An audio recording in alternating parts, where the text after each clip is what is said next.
Terima kasih pemirsa Anda masih menyaksikan laporan 8 malam.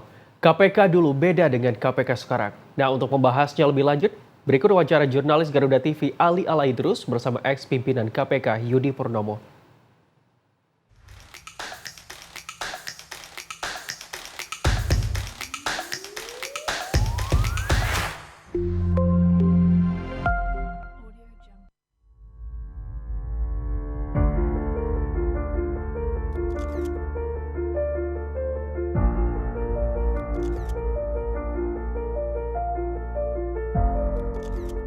Pemirsa, dialog 8 kali ini kami akan membahas terkait Komisi Pemberantasan Korupsi. Ya, KPK ini dibentuk pada tahun 2002 oleh Megawati Soekarno Putri untuk memberantas korupsi yang ada di Indonesia. Dan saat ini telah bersama kami ex-penyidik KPK Yudi Purnomo. Ya, Mas Yudi, Siap. gimana kabarnya? Alhamdulillah, baik Mas, luar biasa. Mas Yudi ini sebagai orang yang telah Ya. mengabdi 14 tahun di Ya. KPK ini cukup lama nih Mas Yudi nih. Ini Ya. melihat KPK saat ini dan KPK dulu apa sih bedanya nih Mas? Ya tentu bedanya jauh ya Mas. Ya. Kita tahu bahwa KPK mempunyai 3 pilar Ya. yang satu sama lain saling berkaitan. Apa pilar itu? Ya, yang kemudian termaktub di dalam Undang-Undang 30 tahun 2002 ketika tadi Mas sampaikan KPK dibentuk ya. Ya. Bahwa pertama pimpinan KPK. Kemudian yang kedua pegawai KPK. Dan yang ketiga adalah aturan ataupun dasar. Dalam hal ini ada Undang-Undang 30 tahun 2002 mulai dari kewenangan KPK, mulai dari bentuknya KPK, tugasnya KPK yang independen dan sebagainya ada di situ. Semuanya ini saling menopang dan terbukti dari tahun 2002 ya sampai ketika direvisi 2019 KPK sudah banyak menangkapi para koruptor mulai dari setingkat menteri, kepala lembaga negara ya, artinya sukses di situ Ya. ya. Pimpinan yang kuat, berani, independen, pegawai yang cerdas, kompeten, berkualitas ya, dan juga berani menangkapi koruptor dan undang-undang independen. Namun semua itu berubah. Pegawai dijadikan ASN, sebelumnya adalah pegawai KPK. Kemudian yang kedua, ya, lembaganya ya juga diubah. Ya, dulu lembaga yang independen tanpa intervensi manapun berubah menjadi rumpun eksekutif. Tapi walaupun memang bahwa dalam pemberantasan korupsinya independen ya, tapi kan masuk ke dalam rumpun eksekutif. Kemudian pimpinannya, ya, akhirnya pimpinannya dimasukin yang saat ini bermasalah. Akhirnya ketika 3 pilar ini ya pasca 2019 sampai saat ini kita lihat sangat jauh merosot kinerja KPK. Jadi perubahan ini karena perubahan undang-undang tadi itu ya? Iya, salah satunya perubahan undang-undang, perubahan status pegawai dan juga pimpinan yang banyak melakukan hal yang kontroversi. Jadi kita tahu bahwa KPK sekarang lebih banyak ya kontroversi ya dibandingkan dengan prestasi dalam memberantas korupsi. Ya. Kemudian nih Mas Yudi ini bagaimana suka dukanya selama menjabat sebagai penyidik KPK ini? Wah, banyak ya yang perlu disampaikan gitu ya. Tapi memang ketika saya menjadi penyidik KPK, ya itu adalah suatu panggilan dan itu merupakan suatu bagi saya proses untuk mengabdi. Jadi bukan sekedar gajian. Yang tentu banyak lah mas suka dukanya, mulai dari yang teknis pulangnya malam, kerjanya kalau OTT 24 jam gitu kan, kemudian ya kita lebih banyak bekerja di kantor gitu kan dibandingkan dengan waktu keluarga. Tapi kita sudah mengambil resiko ini karena siapa lagi orang yang mau memberantas korupsi, dan dedikasi itulah yang kemudian selalu terpatri dalam diri saya gitu kan. Dan kemudian ya kita sudah paham resiko menangani koruptor. Ingat loh mas, koruptor itu orang punya jaringan, punya kekuasaan, punya uang. Ya kan mereka bisa berbuat apa saja. Tapi ya sekali lagi yang penting kami ketika menjadi penyidik itu kita tegak lurus dengan aturan hukum dan aturan lainnya, dan kita tidak berbuat macam-macam. Ya, kayak ancaman-ancaman itu datang dong ya artinya ya? Ya, Di saat menyidik. ya tentu ancaman kan bisa berbagai macam ya. Verbal gitu kan, ataupun juga fisik dan sebagainya. Tapi terhadap KPK keseluruhan gitu ya. Kita tahu ada teror juga, bahkan penyidik Senyono KPK waktu itu yaitu Bang Novel sampai kehilangan matanya gitu kan. Namun sekali lagi kami paham itu ada resiko dalam memberantas korupsi. Karena sekali lagi saya katakan kalau bukan kita siapa lagi. Nah, tapi di tengah semangatnya berantas korupsi dengan masuknya 5 pimpinan saat ini gitu kan, ya malah kita yang disingkirkan seperti itu. Ya, itu artinya kan kita Mas Yudi bekerja di KPK ini memang untuk memberantas korupsi demi bangsa Indonesia ini ya, Mas. Nah, ini optimis nggak bahwa KPK akan semakin memberantas korupsi ini, Mas? Loh, kalau dengan yang sekarang seperti yang saya jelaskan, ya pesimis. Begitu. Kalau sekarang yang terjadi adalah ketika ada orang bertanya, apakah di KPK, apakah di Indonesia ada lembaga pemberantasan korupsi? Ada, KPK. Tapi apakah fungsinya sesuai dengan harapan? Ya tidak. Buktinya kepercayaan masyarakat turun. Ya, bahkan kalah dengan instansi yang lain dalam survei salah satu media ya, yang istilahnya menjadi media yang inilah terpercaya gitu kan, bahkan turun gitu kan. Bayangkan KPK yang dibentuk saat itu ya, menjadi role model, menjadi trigger mekanisme ya kan, dibentuk karena instansi penegak hukum lainnya dianggap belum mampu memberantas korupsi, tapi ternyata sekarang kepercayaannya di titik nadir. Di situ kemudian ya saya katakan bahwa untuk pimpinan saat ini saya sangat pesimis. Apalagi pimpinan ini sudah tinggal menghitung bulan aja.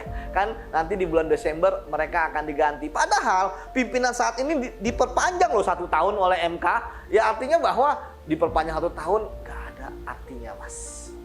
Nggak menunjukkan kemajuan ya artinya. Nah, ini dari Mas Yudi sendiri apa sih sebenarnya yang melemahkan KPK ini? Apa faktor utamanya nih?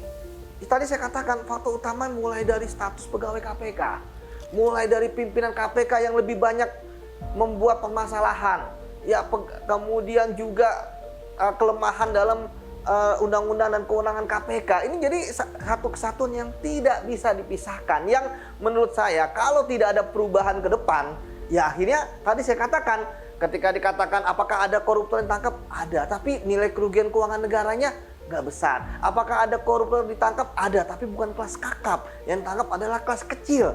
Ada, pemberantasan korupsi pasti ada, tapi kan apakah bisa kembali, pertanyaannya kan tadi, apakah kita bisa kembali ke masa lalu? Ya, ketika kita mendengar ada menteri ditangkap, ada anggota DPR ditangkap, ada kepala daerah ditangkap, dan lain-lain sebagainya. Karena memang itulah kenapa KPK didirikan, karena korupsi kejahatan luar biasa dan pejabat-pejabat besar lah yang melakukan itu, sehingga mereka yang harus ditangkap terlebih dahulu dibandingkan dengan koruptor-koruptor yang kita nggak menafikan ada koruptor kecil ya, tapi yang besar tentu masih banyak. Itu dulu yang harus dijaring seperti itu. Jadi saat ini KPK malah menangkap yang kecil-kecil nih, yang besar pemain-pemain besarnya malah nggak ditangkap ini ya, malah lembaga lain. Iya, malah kejaksaan yang kita lihat, betul. Seperti timah gitu ya. Nah, ini Mas sebagai ex penyidik sedih nggak sih dengan keadaan KPK saat ini? Loh, itu kan pertanyaan yang udah nggak perlu jawaban lagi gitu, retoris gitu kan. Mas bertanya tapi sudah tahu jawaban, pasti sedih gitu kan. Ya istilahnya kita ya dulu ya, saya kan masuk KPK angkatan kedua, Mas. Dan kemudian ketika dibentuk oleh KPK, itu KPK masih baru. Pegawainya mungkin hanya ratusan ya. Dan di situ adalah pekerjaan saya pertama kali, dan saya masuk KPK waktu itu udah istiqomah bahwa saya memang ingin berantas korupsi. Jadinya ya saya merasa memiliki KPK. Jadi ketika misalnya KPK yang seperti ini, ya tentu sedih gitu kan. Tentu ini KPK yang pernah saya kenal nggak sih? Itu pertanyaan-pertanyaan yang selalu ada di satu baris saya maupun di pikiran saya gitu kan.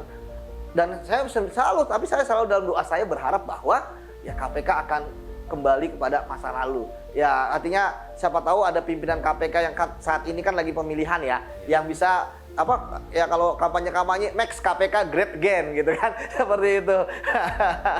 Nah, ini kemudian seperti yang Mas Yudi tadi bilang ya, ada survei bahwa lembaga-lembaga lain malah lebih tinggi dibandingkan KPK. Lebih dipercaya sama masyarakat nih. Bahkan kasus yang timah malah kejaksaan yang ambil, bukan KPK. Ini kalau memang lembaga lain yang semakin oke, apakah KPK masih perlu nih? Dari Mas Yudi gimana pandangannya? Itu pertanyaan yang sulit. Banyak yang udah lama, apalagi kan kita tahu bahwa saat ini kan ada isu utama ya terkait dengan KPK. Apakah KPK itu dibubarkan, atau kan kemudian apakah KPK dilebur dengan ombudsman seperti itu. Kalau saya Mas ya, bahwa KPK itu harus tetap ada. Karena harus ada lembaga yang khusus memberantas korupsi, itu yang pertama. Kemudian yang kedua Mas, membentuk KPK adalah historis perjuangan bangsa ini pasca reformasi. Ingat Mas, bahwa KPK, untuk membentuk KPK itu nggak kaleng-kaleng loh, butuh momentum reformasi, butuh pemerintah yang pro pemberantasan korupsi, butuh DPR yang pro pemberantasan korupsi, butuh LSM, NGO yang bersatu untuk membentuk KPK, butuh masyarakat yang mendukung. Jadi kalau misalnya KPK bubar, saya nggak yakin nanti akan ada KPK yang lain, apapun bentuknya. Dan kita tahu bahwa sebelum KPK, sudah banyak lembaga-lembaga anti korupsi dengan berbagai macam bentuk di Indonesia, itu juga bubar. Ya, baik dibubarkan atau membubar dengan sendirinya. Ya, kemudian gini Mas, ini selama KPK terbentuk, siapa pemimpin yang paling berkesan untuk Anda? Saya pikir semua berkesan ya Mas. Karena memang di KPK itu, kecuali Firly Bahuri ya. Tapi kalau dalam kinerja semua berkesan gitu kan, ya, dan punya warna masing-masing ya, artinya warna-warna kerjanya masing-masing berbeda ya. Kan saya mulai masuk dari zaman Pak Ruki, kemudian dilantik pada masa Pak Antasari, kemudian saya jadi penyidik pas zaman Pak Abraham Samad, ya kemudian dilanjutkan oleh Pak Agus gitu kan. Itu semua punya warna, tetapi satu hal yang membuat satu kesatuan mereka adalah bahwa mereka percaya kepada pegawainya. Jadi ketika pegawainya melakukan suatu hal berkait dengan tupoksi mereka dan disodorkan kepada pimpinan ya seperti apa namanya, ya tinggal ini aja, oh oke, saya percaya. Karena waktu itu kepercayaan antara pimpinan dan pegawai itu sangat erat. Kenapa terjadi? Karena pimpinan nggak melakukan hal-hal yang aneh-aneh, nggak ada misalnya pelanggaran integritas yang berat. Nggak ada, ketika pun misalnya ada tuduhan-tuduhan, pegawai KPK percaya bahwa itu adalah kriminalisasi, bukan berdasarkan perbuatan mereka. Jadi seperti itu, saking kuatnya antara pegawai dan pimpinan. Jadi saya pikir semua punya warna, dan saya sudah sering rapat dengan mereka. Dan memang saya pikir bagi saya sih nggak ada yang benar-benar apa namanya, semuanya istimewa gitu kan, nggak ada yang di bawahnya itu. Tapi ya sampai terakhir Pak Agus gitu ya, seperti itu. Ya, artinya memang harus ada kepercayaan antara pimpinan dengan pegawainya, dan juga pimpinannya harus menunjukkan contoh yang baik juga ya kepada pegawainya itu ya. Karena ingat loh Mas, ada pepatah ya, ikan busuk dari kepalanya. Ya betul. Kalau kepalanya busuk, pasti semuanya akan busuk gitu kan. Ngikut ya, ngikut, ke belakang ya. Betul. Ya, nih Mas Yudin, ini Capim ke depan mesti seperti apa dari Mas Yudin? Oke, Capim saya pikir harus orang yang berani, orang yang idealis, orang yang berintegritas, orang yang nggak punya rekam jejak yang bermasalah, ya kan? Orang yang benar-benar mau mengabdi buat pemberantasan korupsi, bukan hanya orang-orang yang job seeker, hanya mencari kerja. Karena dia akan menghadapi resiko-resiko, dan dia harus mengembalikan kepercayaan masyarakat kepada KPK, dan salah satu caranya adalah dengan menangkapi koruptor, bukan dengan gimmick-gimmick atau dengan slogan-slogan atau dengan orasi-orasi seperti itu Mas. Ya, jadi memang harus ada komitmen yang kuat ini ya Mas Yudi ya. Nah, kemudian di kepemimpinan Pak Prabowo Gibran nih Mas Yudi nih yang akan melanjutkan kepemimpinan Pak Jokowi nanti ya di periode selanjutnya. Anda melihatnya bagaimana untuk melawan korupsi? Ya, saya pikir ya, kita sebagai aktivis anti korupsi selalu ya memberikan kepercayaan penuh kepada presiden gitu ya, untuk kemudian ya melakukan kebijakan-kebijakan yang mendukung pemberantasan korupsi. Apalagi kita tahu bahwa dari statement Pak Prabowo ya, setidaknya saya mencatat mulai dari debat di KPU ya, terkait dengan tema pemberantasan korupsi, kemudian waktu di KPK ya, paku integritas kalau tidak salah, dan terakhir ketika ada suatu acara TKN ya, menyampaikan bahwa beliau tidak akan pernah kompromi terhadap ya orang-orang yang korupsi. Saya pikir ini suatu hal yang positif, apalagi kita tahu bahwa Pak Prabowo ada yang menarik yang sampaikan, ada dua hal ya. Pertama itu adalah pendekatan sistemik, kemudian yang kedua political will. Ya kan, saya setuju dengan pendekatan sistemik ya, mulai dari adanya pendidikan anti korupsi, kemudian pencegahan, dan tidak lupa penindakan. Karena kalau misalnya hanya pencegahan saja atau pendidikan saja, tidak mungkin tidak mungkin korupsi bisa berantas kalau tidak ditindak. Jadi, dan penindakan sangat penting Mas. Penindakan ini penting untuk bisa ya membuat efek jerah. Ya, seperti itu. Kemudian yang terakhir, bagaimana Pak Prabowo juga hal yang sangat penting menurut saya, bahwa menaikkan gaji. Ini sebenarnya sangat penting. Bohong kalau dikatakan bahwa korupsi itu tidak terkait dengan gaji. Pasti ada gajinya. Apalagi kita tahu ada perbedaan gaji di antara ASN misalnya. Ya kan? Bahkan ada kementerian disebut Kementerian Sultan gitu kan. Karena tungkinnya pun berbeda. Nah, disinilah kemudian saya setuju dengan Pak Prabowo bahwa tentu ada penting merit system, bahwa orang bekerja sesuai dengan beban kerjanya. Jadi dan kemudian juga resikonya. Jadi ketika dia bekerja di bidang penegakan hukum, dia mudah disuap dan sebagainya, itu harus tinggi gajinya. Atau di bagian keuangan, ya kan? Nggak mau disuap nantinya. Betul, jangan sampai nanti ada namanya mata air, orang yang biasanya kerja tempat basah, atau ada yang di air mata, orang kering. Padahal dia itu menangani kasus yang ataupun dia bekerjanya beban kerjanya berat, seperti itu Mas. Jadi kembali lagi Pak Adi, ketika dikatakan apa saya yakin bahwa ketika misalnya Pak Prabowo komitmen dengan janji-janji beliau, kemudian dengan perkataan beliau, saya yakin optimis. Apalagi kita tahu masih banyak PR yang harus diselesaikan Pak Prabowo, termasuk misalnya undang-undang perampasan aset. Ya kan, jadi salah satu upaya untuk memberantas korupsi adalah dengan memiskinkan koruptor. Kenapa Mas? Karena koruptor itu takut untuk miskin dibandingkan mereka di penjara yang lama. Di penjara nanti bebas, masih ada hartanya soalnya masih ya. kaya. Ya. Betul. Ya, jadi memang ini Anda melihatnya Prabowo ini akan memberantas korupsi nantinya ya dengan komitmen yang ada ya Mas Yudi ya. Ya, saya yakin itu gitu kan. Dan tapi kita kan juga sebagai aktivis anti korupsi juga akan memantau dan mengawasi dan mengawal. Tentu kan Pak Prabowo pasti akan butuh juga gitu kan masukan-masukan gitu kan dari kita gitu kan terkait dengan upaya pemberantasan korupsi. Apalagi perlu diingat Mas bahwa pimpinan KPK yang sekarang Capim KPK yang sekarang ini akan diseleksi, ya kan, itu kan nanti yang akan melantik Pak Prabowo di bulan Desember, ya kan. Jadi di situ juga saya berharap Pak Prabowo menyampaikan visi misi dia, ya walaupun memang Pak Prabowo sebagai presiden tidak bisa mengintervensi, tetapi bisa membuat arahan dan kebijakan terkait dengan pemberantasan korupsi di masa beliau gitu ya. Kenapa? Karena pimpinan KPK kan juga periodenya sama kayak beliau, sama kayak Pak Prabowo, ya kan 5 tahun juga. Jadi sehingga nantinya pimpinan KPK bisa mencatat ya apa yang diinginkan Pak Prabowo terkait dengan pemberantasan korupsi, terutama bagaimana mengawal uang negara yang dikelola oleh pemerintahannya Pak Prabowo. Seperti itu.